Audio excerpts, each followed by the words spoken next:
often use is there are different plants that do that, but one that's interesting in cardiovascular problems is turmeric, which is the spice, the orange spice turmeric.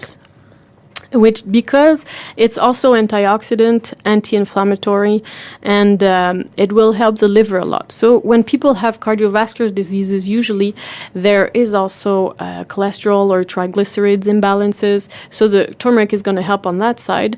And most of it's new information that's widely used in the States, but last year. But most of the cardiovascular problems like heart attacks or des ACV, brain vessels, blood vessels that burst, are mostly caused by microinflammation in the vessels, and that inflammation makes the hole in the vessel smaller. So if there's cholesterol, it blocks easier, and it also makes the blood vessel more fragile, so it'll burst more easily. And the turmeric, being an anti-inflammatory, will work on that too. So it's interesting because it works on different levels that are implicated in cardiovascular diseases. A lot of plants are like that because they have many constituents.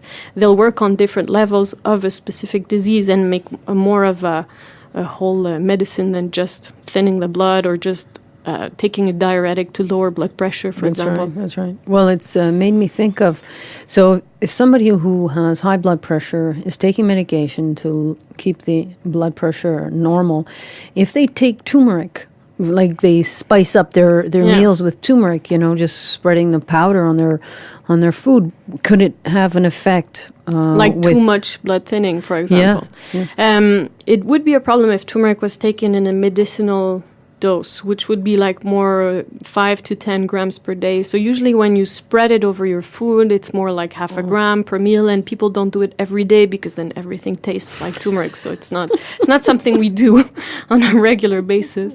But it is a problem because turmeric also affects the liver metabolism. So if you, let's say, for example, you take your medication at mealtime and you take turmeric at the same time in an important quantity because you're having this curry dish or whatever, then it could change the metabolism of the medication and make you have less in your body or more in your body depending on how it's affected. So it's important to... Yeah, it's important to check to check with a herbalist or a pharmacist. Usually herbalists have a better idea of how to mix because, a certified herbalist, but pharmacists have a lot of information too, so it can be an easy way to ask the questions. So you come with a recipe to your pharmacist.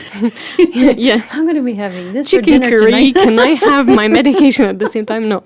When it's once in a while, I don't think it affects the... Good medication. Good.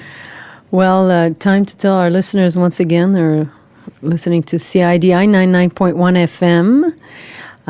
The alternatives, you have choices. I'm your host, Ilya Kavukis, my guest, Anne Vestel, and we're talking about herbology, and I'm gonna have to have you back for another show. This is fascinating, and I'm not even halfway through my questions. So,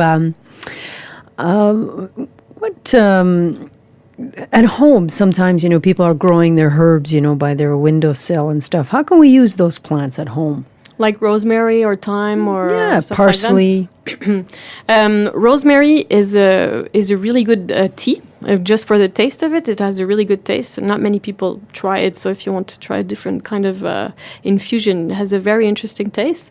It's a really good circulatory stimulant, so it moves the blood around in the body. So for people who have a tendency to have cold hands and feet, it'll warm up.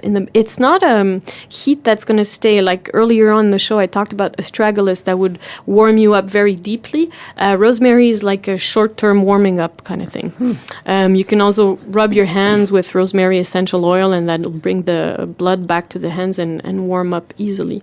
And also because it moves the blood, it'll bring more blood to the brain. So when you feel tired in the afternoon or lack of concentration, instead of taking that third cup of coffee, as we said, you could have a rosemary tea, and that'll wake up without the anxiety and palpitations that can come with too much coffee, for example. So you just grab a couple of, how much would you take? The recipe is usually 1 teaspoon of dried plants per cup of water. Oh, so neat. It would be like half a branch of rosemary if it's in your house. But if it's live, it's best to dry it like 24 hours before you make a tea, because the cell walls of the the plant will burst open when they dry, and then the water is more able to extract the properties of the plant.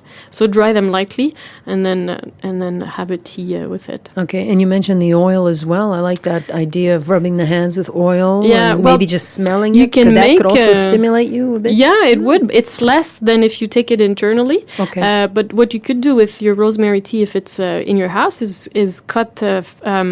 I'd say like 10 branches. If it's a small plant, I mean, you won't have much left after. But anyways, and then you put it in a jar with like olive oil, and you let it steep for 4 weeks, and then you filter it, and then you have, or you could leave the rosemary in it, and then you have an infused oil. And the essential oil of the rosemary and other constituents will have come out of the plant and in the oil, and then you can use that oil to rub yourself. So you would put the dry? No, I use the fresh into the oil? You chop it up a bit and then in the oil and let it steep. Neat. Or leave it there and use it in salad dressings and stuff. It tastes really good. But earlier I said essential oil, and that's when you extract some of the molecule by distillating the plant. It's a different thing. It's not really doable at home. But I like the idea of the oil infusions, that's with your herbs. It's something you can do with garlic also, really easily, and then that's really efficient against colds and flus and coughs and warding off people in your environment. Except if everybody in the family does it, and you convert everybody in your social. That's right. That's right. As soon as they walk in the house, you give them a teaspoon of this infused oil of garlic. Or oil is a special. Garlic is special because if you rub your feet with garlic or infused oil of garlic, then it'll go into the bloodstream and it's extracted by the lungs. So then that's why you always have a garlic breath, even if you didn't eat the garlic clove. And that's why it's good for respiratory infections also, because on its way out, it'll kill viruses and bacteria. What about fresh garlic, rubbing it on your feet? It'll work also. It'll also work. But sometimes you have to be careful because it can also burn the skin. So for people with sensitive skins, like children or maybe older people or people who have sensitive skin under the feet, it's better to mix it with oil because then it won't burn as much the skin. Do you have a website? Do you want to share with us? Yeah, sure. It's actually a blog. I try to feed every week when I have the time, but it's mostly every 10 days or every 2 weeks, and I have fun in making little articles on different subjects. So if you like learning about plants, it's a nice introduction to it. Go ahead. The address is www.guérirparlesplantes.com. So do you want me to spell it out? That would be a good idea. Yeah? So www.guérirparlesplantes.com. Wow, that's great. And that's where you can go and get some more information on Anne Vestel's website. And today's show, we're at the end of it, and we're definitely having you back for another show. I would just like to let our listeners know that there's a great workshop happening at the Center this weekend, the 21st of January, on nonviolent communication by Gina Sensoise from 9 to 5, and there's still space. Register at 450-538-1111, or you can email me, Ilia, at sunshinecenter.ca. So thank you so much, Anne, for coming. You're welcome. It was a lot of fun. We'll see you next time, and thank you all for listening. This is You've Got Choices, The Alternatives. Thank you.